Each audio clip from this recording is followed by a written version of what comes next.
하나님의 풍성하신 은혜가 여러분과 함께 하시길 주님의 이름으로 축원합니다. 우리 사람은 하나님의 형상대로 지음받은 존재들입니다. 우리의 육신 몸은 부모님으로부터 육신의 DNA를 받았지만 영혼은 하나님의 DNA, 즉 하나님의 형상을 따라 지음받은 존재들입니다. 하나님께서 인간을 만드신 창조에 대한 자세한 묘사가 성경에 2번 나옵니다. 창세기 1장 27절, 하나님이 자기 형상, 곧 하나님의 형상대로 사람을 창조하시되 남자와 여자를 창조하시고 라고 말씀하고 있고, 창세기 2장 7절, 여호와 하나님이 땅의 흙으로 사람을 지으시고 생기를 그 코에 불어넣으시니 사람이 생명이 되니라. 우리 인간은 하나님의 형상대로 만들어진 존재입니다. 근데 하나님께서 흙으로 사람을 만드시고 그 코에 생기를 불어 넣어주십니다. 유독 인간만 특별하게 그 코에 생기를 불어서 만들었습니다. 그래서 우리 인간은 하나님의 영이 거하시는 신령한 존재로 하나님께서 만드셨습니다. 자세히 살펴보면 모든 동물이나 모든 생명체는 생명은 가지고 있지만 인간처럼 하나님의 영을 품고 있지는 않습니다. 그러나 유독 인간만 생명 위에 신령한 영적인 것을 같이 품고 있는 영적인 존재라는 겁니다. 그래서 인간은 지구상의 모든 다른 생명체와 달리 하나님의 형상, 거룩한 하나님의 영이 함께하는 존재들입니다. 그리고 이사야서 43장 7절에 성경은 말씀합니다.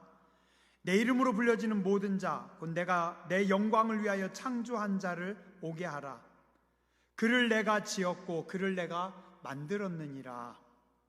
이사야 48장 9절, 내 이름을 위하여 내가 노하기를 더디할 것이며 내 영광을 위하여 내가 참고 너를 멸절하지 아니하리라. 고린도전서 10장 31절, 그런즉 너희가 먹든지 마시든지 무엇을 하든지 다 하나님의 영광을 위하여 하라. 오직 우리 인간만이 하나님의 형상대로 지음받았고 인간은 하나님의 영광을 위해서 살아가는 영적 존재이다. 그래서 우리 사람이 해야 될 가장 중요한 일, 그리고 가장 큰 일은 하나님의 영광을 위한 일입니다. 새들은 잘 날아다니면 되고 강아지는 잘 뛰어다니고 잘 짖기만 하면 됩니다. 우리 인간은 하나님께 영광 돌리는 일을 가장 잘 해야 되는 존재입니다. 그런데 이것을 받아들이기 싫어한 사람들이 있습니다. 창세기 4장 16절에 보니까 가인은 여호와 앞을 떠나서 에덴 동쪽 놋 땅에 거주하였다라고 말씀합니다. 에덴의 동쪽으로 왜 갔을까요? 여러분들이 저쪽 한번 동쪽 한번 보실래요? 저쪽 창문 한번 보세요. 뭐가 보입니까? 눈부신 태양이 있죠, 그죠? 떠오르는 태양을 바라보면서 저 태양을 향해 나아가면 내가 뭔가 이룰 수 있을 것 같았습니다. 그래서 자기 생각을 따라서 하나님 앞을 떠나 그 에덴의 동쪽으로 가서 그곳에 성을 쌓고 음악을 만들고 문명을 만들고 군대를 만들고 그리고 죄악으로 세상을 물들여서 하나님의 심판을 불러옵니다. 오늘날도 똑같이 반복됩니다. 가인의 자손들이 하나님을 떠나서 인간의 과학과 문명과 지식으로 뭔가를 이루어 본다고 열심히 노력하면서 우리는 점점 더 살기 힘든 세상으로, 파멸에 가까운 세상으로 만들어가고 있습니다.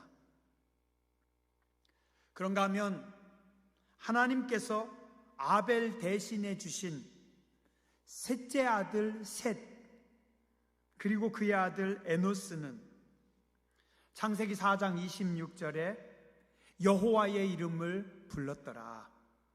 비로소 여호와의 이름을 불렀더라. 그들은 하나님을 예배하는 자들이라고 성경은 말씀하고 있습니다. 가인과 가인의 자손들은 자기들이 노력함으로 하나님을 떠나서 성을 만들고 음악을 만들고 문명을 만들고 군대를 만들고, 셋과 에노스는 그것이 아니라 하나님의 이름을 부르며 하나님을 예배하는 영광의 자리에 섭니다. 창세기 12장에 보면 아브람과 그의 조카 롯이 함께 하나님의 말씀을 따라서 약속의 땅까지 왔습니다. 근데 창세기 13장에서 둘 다 복을 받아 풍요로워지니까 서로 갈라서게 됩니다. 먼저 아브라함의 조카 롯은 풍요와 성공을 찾아서 떠납니다. 물이 넉넉합니다. 살기가 좋습니다. 딱 보니까 에덴 동산 같아요. 그리고 애굽같이 좋아 보입니다. 그래서 물이 많고 에덴 동산 같은 애굽 같은 땅으로 성공과 풍요를 찾아서 롯이 떠납니다. 그 뒤에 대고 성경은 한 말씀 적었습니다. 소돔 사람은 여호와 앞에 악하며 큰 죄인이었더라.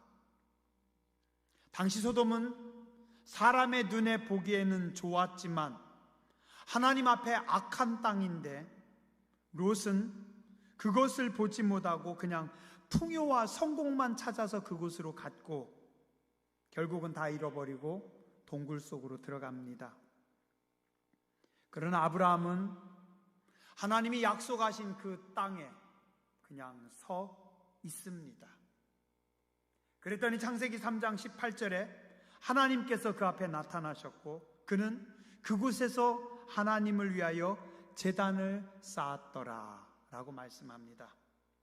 롯은 하나님의 약속의 땅, 하나님을 떠나서 자기 마음대로 갔고, 아브라함은 하나님이 세워주신 그 자리에서 서 있다가 그곳에서 하나님을 만나고 예배했다. 성경은 계속해서 하나님을 떠나 자기 마음대로 살아가는 인생들과 하나님 앞에서 예배하는 인생들을 이야기로 가득 차 있습니다.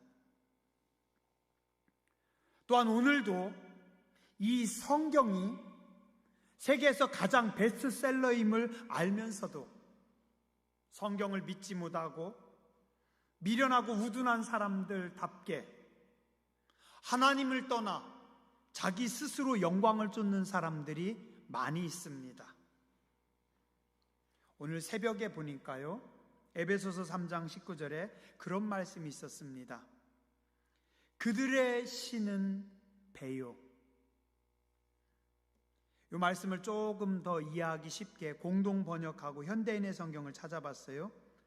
그들은 자기네 뱃속을 하나님으로 삼고 자기네 수치를 오히려 자랑으로 생각하며 세상 일에만 마음을 쓰는 자들입니다.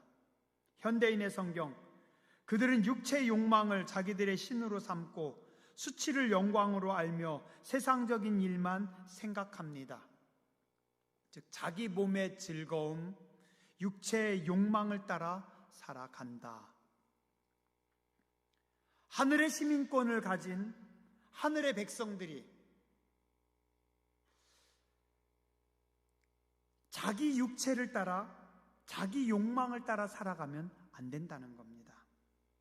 우리는 하늘의 영광을 사모하며 하나님께 예배하는 자들이 되어야 합니다. 고린도전서 3장 16절에서 17절은 말씀합니다. 너희가 하나님의 성전인 것과 하나님의 성령이 너희 안에 계시는 것을 알지 못하느냐? 누구든지 하나님의 성전을 더럽히면 하나님이 그 사람을 멸하시리라. 하나님의 성전은 거룩하니 너희도 그러하니라. 오늘 우리는 하나님의 영광을 위해서, 하나님께 예배하기 위해서 지음받은 존재들입니다. 오늘 시편 53편 1절에 보면 가인으로부터 시작해서 롯, 에서, 요셉의 형제들, 사울로 계속해서 내려오는 자기 인생들, 하나님을 예배하지 않는 어리석은 사람들의 이야기가 나옵니다. 1절 보시죠. 어리석은 자는 그 마음에 이르기를 하나님이 없다 하도다. 어리석은 자들은 그 마음에 하나님이 없다고 고백합니다. 하나님의 형상대로 본인이 지음받은 것을 부정합니다. 하나님께 예배드리는 것을 거부합니다. 하나님을 떠나서 자기 마음대로 인생을 살아가는 사람들입니다. 그들은 그 마음에 하나님 모시기를 싫어합니다. 그러면 그들의 마음에 하나님 모시기를 싫어하는 그들의 마음 속에는 무엇이 들어있을까요? 하나님 모시기를 싫어하는 사람들의 마음 속, 로마서 1장 28절 이하에서 성경은 그들의 영적 상태, 마음 상태에 대해서 말씀합니다. 또한 그들이 마음에 하나님 두기를 싫어하며 하나님께서 그들을 그 상실한 마음대로 내버려 두사 합당치 못한 일을 하게 하셨으니, 그들은 자기들의 마음 속에 하나님 두기를 싫어했다. 마음에 하나님 두기를 싫어하니까 하나님도 그들의 상실한 마음대로 내버려 둡니다. 그래서 하나님 보시기에 합당치 못한 일을 해도 그냥 하나님께서 내버려 둡니다. 그랬더니 곧 모든 불의, 추악, 탐욕, 악의가 가득한 자요, 시기, 살인, 분쟁, 사기, 악독이 가득한 자요, 수근수근하는 자요, 비방하는 자요, 하나님께서 미워하시는 자요, 능욕하는 자요, 교만한 자요, 자랑하는 자요, 악을 도모하는 자요, 부모를 거역하는 자요, 우매한 자요, 배약하는 자요, 무정한 자요, 무자비한 자라. 마음에 하나님 두기를 싫어했더니 그들의 마음 속에 온갖 악한 것들, 온갖 더러운 것들, 온갖 쓰레기들이 다 들어오고 있습니다. 근데 그들은 덮어요. 포장합니다. 겉으로는 거룩한 척하고, 겉으로는 고상한 척하고, 겉으로는 인권을 잘 세우는 것 같고, 겉으로는 뭐 이것저것 잘하는 정의의 사도처럼 포장하지만 그들의 마음속에는 하나님이 없습니다. 오늘 성경 시편 53편 1절은 말합니다. 그들은 부패하여 가증한 악을 행하며 선을 행하는 자가 없도다. 그리고 방금 말씀드리신 로마서 1장에 보면 그들이 이 같은 일을 행하는 자는 사형에 해당한다고 하나님께서 정하심을 알고도 자기들만 행할 뿐 아니라 또한 그런 일을 행하는 자들을 옳다 하느니라. 어떤가요? 보셨어요? 우리 많이 보죠? 그 마음에 하나님 두기를 싫어하는 사람들, 마음에 하나님이 없는 사람들, 하나님을 거부하는 사람들, 하나님께 영광을 돌리지 않는 사람들, 마음이 지저분해집니다. 악해집니다. 그리고 그들의 결말은 하나님의 심판이고 죽음이라고 성경은 말씀하고 있는데, 사형에 해당한다고 하나님께서 정하심을 알고도 자기들만 행할 뿐 아니라 또한 그런 일을 행하는 자들을 옳다 하느니라. 다 그렇게 살아. 뭐 그렇지 뭘 세상이. 그런 죄 안 짓고 사는 사람 있어? 야, 다 그 정도는 뭘 그거 가지고 그러니? 다 그 정도는 그래 괜찮아? 누가 괜찮다고 했는데요? 근데 하나님 없는 사람들이 그렇게 이야기를 한다는 겁니다. 자, 질문합니다. 그러면 하나님의 시선은 그들을 따라다닐까요? 하나님의 시선은 어떨까요?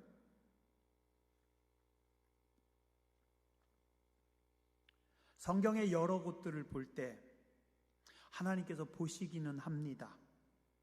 그러나 큰 관심은 없으신 것 같습니다.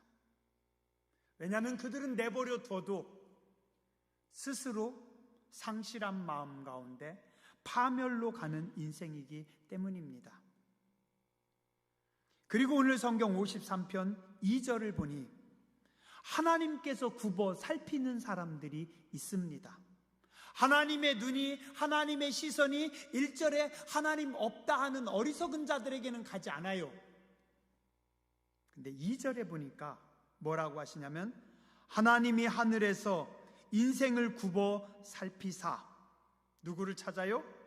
지각이 있는 자와 하나님을 찾는 자가 있는가 보려 하신다. 자, 하나님의 시선이 세상을 향해 있는데 누구를 찾으시냐면 세상을 두루 찾으시면서 누구를요? 지각이 있는 자, 하나님을 찾는 자. 하나님은 혹시라도 지각이 있는 자가 있는가, 지혜가 있는 자가 있는가, 생각이 있는 자가 있는가, 하나님을 찾는 자가 있는가 하고 그들을 찾는다는 겁니다. 어떤 사람이 지각이 있는 사람일까요? 어떤 사람이 지각이 있는? 여기서 지각은 지혜라고도 해석이 되고 다른 번역은 지혜라고도 번역합니다. 혹은 우리말로 쉽게 이야기하면 생각이 있는 자, 깨어있는 자, 그런 표현입니다. 근데 오늘 여기 성경에서 지각이 있는 자를 가장 잘 말씀할 수 있는 것은 1절을 보면 알 수 있습니다. 왜냐하면 2절은 1절과 정반대 말씀이기 때문입니다. 1절에 하나님이 보시지 않는 사람들, 어리석은 사람은 누구라고요? 그 마음에 이르기를 하나님이 없다고 하는 사람들. 자, 그럼 2절에 하나님이 찾으시는, 하나님이 보시는 지각이 있는 자들은 누굴 것 같아요? 그 마음에 하나님을 모신 자들. 자, 한번 따라서 하시죠. 그 마음에 하나님을 모신 자들, 그들에게 하나님의 시선이 찾아갑니다. 하나님은 그 마음에 하나님이 계시다 하고 하나님을 모시고 있는 사람들을 보고 그들을 찾아갑니다. 내 마음의 중심에 하나님을 모시고 살아가는 사람, 자기 마음에 하나님을 모시고 살려고 애쓰는 사람, 자기 마음에 하나님께서 계시다고 고백하는 사람들, 예수님을 나의 주인으로 삼고 예수님의 인도하심 따라 살아가려고 애쓰는 사람들, 그 주님께 모든 것을 다 맡기고 기도하는 사람들, 나의 욕망이 아닌 주님의 영광을 사모하며 예배하는 사람들입니다. 자, 우리 이 시간 함께 생각하면서 살펴봤으면 합니다. 여러분의 마음속에는 누가 계신가요? 저도 어제 저녁에요, 혼자 기도하면서 한참을 걸었어요. 하나님, 제 마음속에는 뭐가 있나요? 예수를 생각하고 예수로 인해 기뻐하고 예수로 인해 즐거워해야 되는데 죄송한데 아주 이기적입니다. 제 마음속에는 욕심이, 제 마음속에는 제 고집이, 제 마음속에는 제 생각이, 나의 욕망이 너무 많이 차 있는 것 같아요. 심령이 가난한 자가 복이 있다고 했는데, 마음이 청결한 자가 하나님을 볼 수 있다고 했는데, 의에 줄이고 목말라야 되는데 저는 의에 줄이고 목마른 것이 아니라 엉뚱한 것들에 줄이고 목이 말라 있었어요. 아유, 하나님 죄송합니다. 제 마음 좀 청소해 주시고 제 마음이 하나님으로 가득 차야 되는데 어떻게 해요, 하나님? 제 마음에 예수님을 모셔야 내일 설교를 할 수 있는데 주님 뭐라고 해야 됩니까? 한참을 회개했어요. 물론 그래도 구석구석의 찌꺼기들이, 구석구석의 욕망이, 구석구석의 추함이 아직도 너무 많이 들어있어요. 만약에 제 마음을 이렇게 열어가지고 오픈하면은 제가 창피해서 얼른 도망갈 것 같아요. 여러분의 마음속에는 누가 계신가요? 여러분의 마음속에는 무엇이 있는가요? 내 마음속 깊은 곳, 은밀한 곳에 무엇이 들어 있는가요? 예수님의 다스리심이 잘 실현되고 있습니까? 정결한 마음인가요? 아니면 어수선한, 분주한, 복잡한, 구석구석의 쓰레기들이 혹은 아까 읽어드린 그런 악한 것들이 처박혀 있지는 않습니까? 주님 앞에 정리된 마음으로 오늘 예배드려 나오셨습니까? 집중된 마음으로 하나님 앞에 나오셨습니까? 우리는 늘 하나님 앞에 기도해야 됩니다. 하나님, 제가 자꾸만 우리의 마음속에 주님을 모시고 살아야 되는데 어수선하고 지저분하고 집중되지 않은 마음이 너무 많이 있습니다. 주님, 우리의 마음을 씻어주시고 청소하여 주시고 새롭게 하여 주시옵소서. 제가 이번 주에 말씀을 준비하면서요, 성경에서 마음이란 것에 대해서 좀 살펴봤습니다. 엄청나게 많더라고요. 시간 관계상 다는 못 찾고 몇 개만 찾아서 여러분들과 함께 나누고자 합니다. 잠언 23장 7절, 대저 그 마음의 생각이 어떠하면 그 위인도 그러한즉. 그의 마음의 생각을 보면 그의 사람됨, 그의 그릇의 크기를 알 수 있답니다. 누가복음 6장 45절, 선한 사람은 마음에 쌓은 선에서 선을 내고 악한 자는 그 쌓은 악에서 악을 내나니 이는 마음에 가득한 것을 입으로 말함이니라. 선한 사람은 마음에 선이 많이 쌓여 있어서 입을 벌렸을 때 나도 모르게 선함이, 부드러움이, 따뜻함이 쏟아져 나와요. 근데 내 마음에 악으로 가득 차 있으면 어떻게 해요? 나도 모르게 분노가, 나도 모르게 불쾌함이, 나도 모르게 조롱의 언어가, 나도 모르게 비판의 언어가 쏟아져 나오는 겁니다. 왜요? 내 마음이 악으로 차 있다 보니까 뿜어져 나오는 겁니다. 예레미야 17장 9절에서 10절,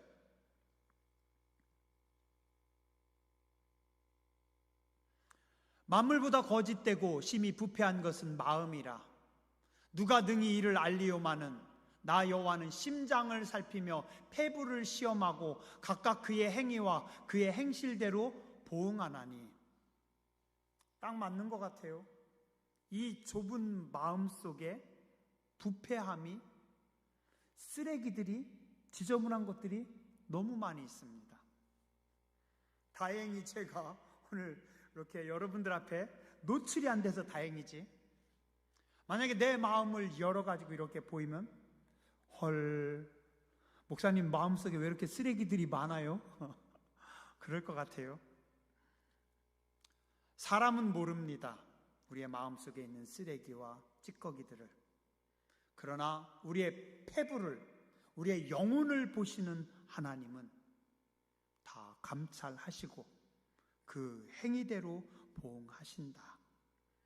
그래서 잠언 4장 23절에 무릇 지킬 만한 것보다, 지킬 만한 것 중에 더욱 네 마음을 지키라. 생명의 근원이 이에서 남이니라. 무엇보다 너의 마음속을 지켜라. 악한 영들이 들어오지 못하게, 더러운 찌꺼기들이, 어둠이 잠식하지 못하게, 부패하지 못하게, 썩지 못하게 날마다 청소하고 정결하게 하고 마음 중심에 예수님을 모시고 예수님이 원하시는 대로 너의 마음을 가꾸고 너의 마음을 지켜라. 생명의 근원이 여기서 남이니라.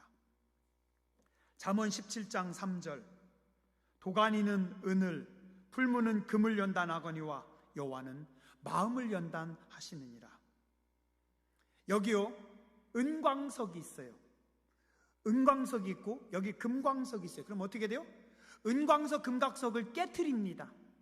그리고 불에 녹입니다. 그래서 은 외 모든 불순물들, 모든 찌꺼기들을 다 빼내고 태우고 없애서 순은, 순금만 나와야 됩니다.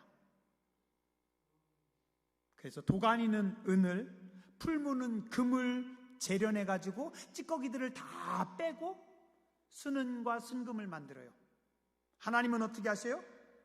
우리의 마음을 청소하시고 우리의 마음을 태우시고 성령의 불로 녹이셔서 우리 속의 모든 불순물들, 우리 속의 모든 악한 것들, 우리 속의 모든 찌꺼기들을 태우셔서 우리의 마음을 연단하셔서 우리를 정리하고 깨끗하게 정결하게 하신다. 성경 말씀하고 있습니다.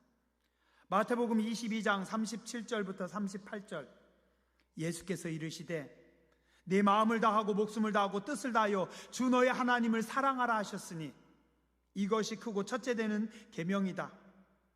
오늘 너희는 온 마음을 다하고 목숨과 뜻을 다하여 하나님을 사랑하고 하나님 앞에 정리된 마음, 집중된 마음으로 하나님 앞에 드려서 영광의 도구가 되어라.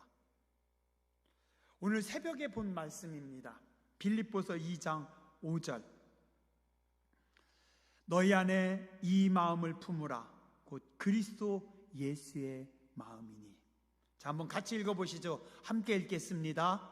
너희 안에 이 마음을 품으라 곧 그리스도 예수의 마음이니. 오늘 우리의 마음에 우리의 주인이신 예수님을 모시고 예배드리면, 하나님을 찾으면 하나님이 기뻐하십니다. 우리 속에 예수의 마음을 품어야 됩니다. 히브리서 22장 6절은 말씀합니다. 하나님께 나아가는 자는 반드시 그가 계신 것과 또한 그가 자기를 찾는 자들에게 상 주시는 이심을 믿어야 할지니라. 사도 바울은요, 예수님을 만난 이후에 한평생 예수님만 주님으로 모시고 살았습니다. 한 마음으로 살았습니다. 빌립보서 3장 8절과 9절에 보니까 이렇게 고백합니다. 또한 모든 것을 해로 여김은 내 주 그리스도 예수를 아는 지식이 가장 고상하기 때문이라. 내 주 예수 그리스도를 아는 지식이 가장 고상하기 때문에 그 외의 것들은 다 잃어버리고 배설물로 여기고 예수 안에서 발견되기를 원하니 예수님을 믿는 믿음으로 말미암아 내가 구원받았기 때문이다. 바울은 온전히 하나님께 정리된 마음과 집중된 마음을 가지고 나왔습니다. 하나님께 온 마음을 드리며 살았습니다. 그리고 그는 그의 인생의 마지막에 이렇게 고백합니다. 디모데후서 4장 6절과 8절에 전제와 같이 내가 부어지고 나의 떠날 시각이 가까웠도다. 나는 선한 싸움을 싸우고 나의 달려갈 길을 마치고 믿음을 지켰으니 이제 후로는 나를 위하여 의의 면류관이 예비되었으므로 주 곧 의로우신 재판장이 그날에 내게 주실 것이며 내게만 아니라 주의 나타나심을 사모하는 모든 자에게 도니라. 우리는 오늘 하나님 앞에 나와 마음에 하나님 모시기를 기뻐해야 됩니다. 우리의 마음에 하나님을 모셔야 됩니다. 하나님의 지배하심, 하나님의 통치하심, 하나님의 말씀하심, 하나님의 다스리심이 우리의 심령 가운데 온전히 이루어져야 합니다. 그게 지각이 있는 자들이고, 우리가 하나님 마음에 모시고 있을 때, 우리가 마음에 모신 예수님을 위해서 살아갈 때 하나님께서 영광 받으십니다. 우리 여러분들의 마음에 주님을 모신 사람들, 주님으로 인해 완전히 정리된 마음을 가진 사람들, 하나님께 집중하는 마음을 가진 지각 있는 분들이 되시길 주님의 이름으로 축원합니다. 기도하겠습니다.